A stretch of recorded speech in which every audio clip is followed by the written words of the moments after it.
हमारे political editor Aditi नागर इस समय न्यूज रूम से हमारे साथ कनेक्टेड हैं। अदिति, पहला ड्राफ्ट तैयार हो चुका है। एक तरफ संसद में दोनों ही सदनों में लगातार एसआईआर को मुद्दा बनाया जा रहा है, वहीं दूसरी तरफ इलेक्शन कमीशन अपना काम कर रही है। चुनाव भी बहुत ज्यादा दूर नहीं है, तो क्या जो विपक्ष एजेंडे को सेट करने की कोशिश कर रहा था, एसआईआर को मुद्दा बना करके जो नैरेटिव सेट करने की कोशिश हो रही थी अदिति, क्या वो मटिया मेट होता हुआ नजर आ रहा है बिहार में? अभी बहुत कुछ होना बाकी है, लेकिन देखिए, राहुल गांधी बोल रहे हैं कि अफसर वोट की चोरी कर रहे हैं, यानी कि सीधा सीधा इलेक्शन कमीशन तो है ही, इस पूरे सिस्टम को सवाल खड़ा कर दिया। फिर ये सब होने के बाद भी इलेक्शन कमीशन ने जो मतदाता सूची है वो भी जारी कर दी है। आपने देखा कि उनकी वेबसाइट पे जारी हो चुकी है। अब सवाल यह है कि आज भी संसद नहीं चल पाया एसआईआर को लेकर। जब लोकसभा एडजर्न होती है 2 बजे तक के लिए, तो राज्यसभा में हंगामा होता है और वोट की चोरी रोको करके नारे लगते हैं, फिर वो भी 12 बजे तक के लिए स्थगित होती है। और फिर आप देखिए, अब कल तक के लिए लोकसभा स्थगित कर दी गई है। आप देखें, कल भी ऐसा ही हुआ। तो एसआईआर का एक ऐसा मुद्दा है जिससे आप कहीं ना कहीं विपक्ष जो है वो एक नैरेटिव तो सेट कर ही रहा है, तो बहुत नॉर्मल बात है, लेकिन कहीं ना कहीं वो जनता के बीच में ये मैसेज देने की कोशिश कर रहा है। ये भी एक तरह का पोलराइजेशन है। सवाल ये है कि आप अपने पाले के वोटर्स को बताना चाह रहे हैं कि अगर ये ऐसा ही सब चलता रहा तो हम कमज़ोर हो जाएंगे, इसलिए आपको दमखम के साथ वोटिंग करनी है। देखिए, या तो ये है कि आपको बिल्कुल विश्वास नहीं है तो आप चुनाव त्याग दें, अगर आपको लोकतांत्रिक प्रक्रिया पर सवाल हैं। क्योंकि विपक्ष की आदत क्या है, आप देखिए कि मटिया मेट का आप जिक्र कर रही थी, विपक्ष ने अमित शाह के बयान पर सवाल उठाए, उन्होंने जो प्रधानमंत्री नरेंद्र मोदी के सवालों पर सवाल उठाए, और कहीं ना कहीं संसद में चल रहे जो बयान हैं, जिसको ऑन रिकॉर्ड रखा जाता है, जो दस्तावेज की तरह इस्तेमाल होते हैं, उस पर भी उनको विश्वास नहीं है, इलेक्शन कमीशन पे विश्वास नहीं है। तो सवाल यह है कि केवल चुनाव के लिए इसको मैसेज बनाने की कोशिश है। हालांकि जिस दिन राहुल गांधी ने कहा था कि मैंने जिस तरीके से कर्नाटक में चोरी हुई उसके पूरे दस्तावेज ब्लैक एंड वाइट मेरे पास हैं, मैं इलेक्शन कमीशन के सामने रखूंगा, लेकिन अब तक सिर्फ बयानबाजी ही सामने आई है।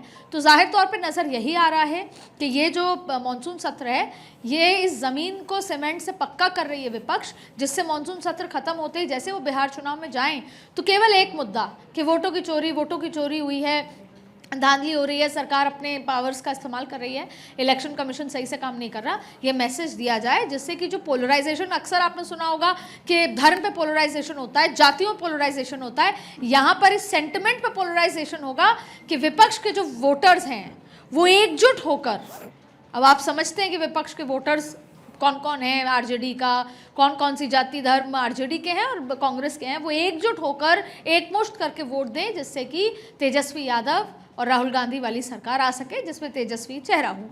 तो ये प्रयास हो रहे हैं केंद्र सरकार के काम करने पर सवाल उठाने के लिए। अब केंद्र सरकार का स्टैंड सीधा है कि वो इलेक्शन कमीशन एक इंडिपेंडेंट संवैधानिक बॉडी है, वो उसमें बीच में बोलेंगे नहीं। दूसरा, सुप्रीम कोर्ट में बातचीत चल रही है, इसलिए वो कोई कमेंट नहीं करेंगे। अब ऐसे में सुप्रीम कोर्ट, इलेक्शन कमीशन जो भी आपस में तय करें। और इसको लेकर सबसे बड़ा सवाल जो बीच में छोड़ के बीजेपी जाती है कि जब इतनी बड़ी परसेंटेज में फॉर्म जमा हो चुके हैं और उसमें भी अभी एक लंबा टाइम दिया गया है कि आपके अगर फॉर्म में कोई इशू है तो आप आके बातचीत करें, आप सफाई दें या क्लैरिटी दें या सुझाव लें या सुझाव दें, और आपके लिए पूरा फोकस है, नहीं तो वो पॉलिटिकल पार्टीज या वो बीएलओ बीएलए वो आके उस इलाके के लोगों का वोट का समाधान कर सकते हैं। घूम फिर कर सवाल वो 6% जो वोट है जिसका इम्पैक्ट आ रहा है, क्योंकि देखिए 60% तो लगभग वही है जो 2003 में वोट डाल चुके हैं, या तो वो या उनके माता पिता। तो वो 60% वोट बैंक का तो इशू है ही नहीं। इशू है बचे हुए वोट बैंक का, खास तौर पे जो 3.25 करोड़ वोटर्स हैं, जिनका माइग्रेशन तमाम तरीके की बात है, जिनके बहुत सारे दस्तावेज नहीं हैं। अब टाइमिंग पर सवाल उठाया जा सकता है कि अभी क्यों, और अभी सही ये होता कि इलेक्शन कमीशन पूरे देश में एसआईआर घोषित कर देती कि इलेक्शन कमीशन 1 बाय 1 हर राज्य का एसआईआर करेगी, जिसमें बंगाल भी आता, तमिलनाडु भी आता, राजस्थान भी आता, मध्य प्रदेश भी आता, छत्तीसगढ़ भी आता, लेकिन सिर्फ बिहार का करा, और बिहार के चुनाव से पहले तो वो टाइमिंग को लेकर अब कटघरे में खड़ा किया जा रहा है। लेकिन ऐसा नहीं लगता अदिति कि जब एसआईआर की शुरुआत हुई थी उस समय जिस तरीके से विपक्षी पार्टी इससे मुद्दा बना रही थी, ऐसा लग रहा था कि एक सेंटिमेंट बिहार के लोगों के अंदर और दिमाग में डाला जाएगा, जिसका असर आने वाले दिनों में चुनाव में नजर आएगा। लेकिन बीजेपी ने खास तौर पर सरकार ने जिस तरीके से अपना पल्ला इससे झाड़ा और जाहिर तौर पर इलेक्शन कमीशन है निष्पक्ष तरीके से फैसले ले रहा है, यही कांग्रेस पहले कह रही थी कि आपको रीचेकिंग करानी चाहिए, लेकिन जब बिहार में चुनाव का सवाल आता है जहां पर जाति आधारित चुनाव होता है तो फिर विपक्ष घबरा जाता है। ऐसा नहीं लगता कि विपक्ष जो मैंडेट बनाने की कोशिश कर रहा था उसमें वो पहले ही विफल हो गया है? देखिए, अब ये तो तय तब होगा जब नतीजे आएंगे।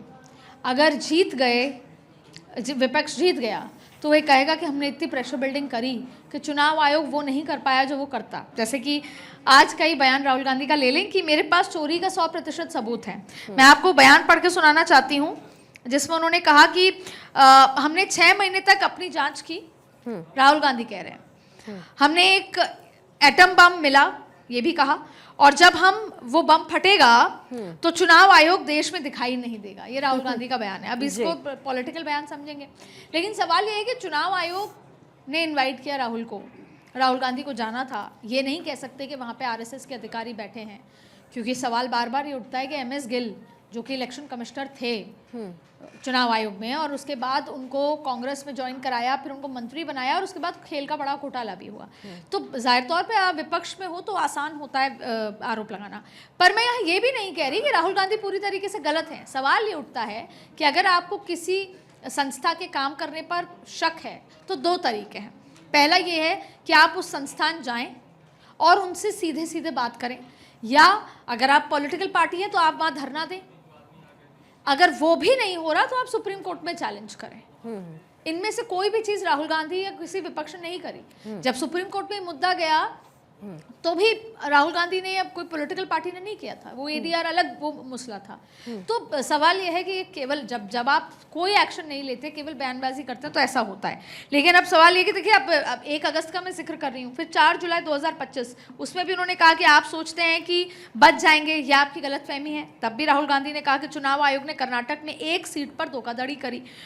मेरे पास इसके 100% सबूत हैं। एक ही निर्वाचन क्षेत्र में 50, 60, 65 साल के हजारों नए वोटरों की सूची में जोड़ा गया उनको, और 18 साल से ज्यादा उम्र के वोटरों को सूची से हटा दिया गया। ये भी आरोप लगा। तो जाहिर तौर पे बिहार में वोटर वेरिफिकेशन को लेकर राहुल गांधी लगातार ये कह रहे हैं कि ये बिहार मॉडल अलग तरीके से है। तो आपने कहा कि चुनाव से बच रहे हैं, अगर जीत गए तो कहेंगे कि हमने जो नैरेटिव, जो गलत तरीके से काम हो रहा था उसको रोक दिया, और हार गए तो कहेंगे कि हम तो शुरुआत से कह रहे थे। इसको इसी तरह से देखा जा रहा है कि कहीं ना कहीं पहले से जो पक्ष है वो यही कह रहा है कि पहले ही हार मान ली। घूम फिर कर मुझे लगता है ये सारी पॉलिटिकल पार्टी का ये दायित्व बनता है कि वो ये देखें कि सही तरीके से फ्री एंड फेयर इलेक्शंस हों, जो कि कहीं ना कहीं नदारत नजर आ रहा है। चाहे फिर वो जेडीयू का एक बड़ा, क्योंकि वो सरकार में है, उनके चेहरा मुख्यमंत्री हैं, जेडीयू का एक बड़ा दायित्व होता है कि ये सिर्फ पॉलिटिकल एजेंडा है या वास्तविकता में बिहार की जनता को इसको लेकर तकलीफ हो रही है। बिहार के खुद एक सांसद ने ये कहा कि 10 दिन लगे मुझे अपना वोटर 10 कागज जोड़ाने में। ये कहा कि मेरा बेटा अमेरिका में है, 1 महीने में ये कागज देने नहीं आ सकता। तो क्या वास्तविकता में जब आपके खुद का सांसद, जिससे आपने दरकिनार कर लिया, केवल पॉलिटिकल वजह से जेडीयू भी एक्शन नहीं ले रही, या जेडीयू इस बात का खंडन करे कि नहीं, हमने भी अपने स्तर पर, पटना हुआ, अलग अलग जगह जितनी भी ज़िले हैं वहाँ जाकर हमारे कार्यकर्ताओं से पता लगाया कि किसी को कोई प्रॉब्लम नहीं है। अगर कोई कागज़ की कमी है और कोई नाम कटता है तो वो हम लेके जाएंगे, जिम्मेदारी लेंगे कि हम इलेक्शन कमीशन के साथ उनका संपर्क कराएं।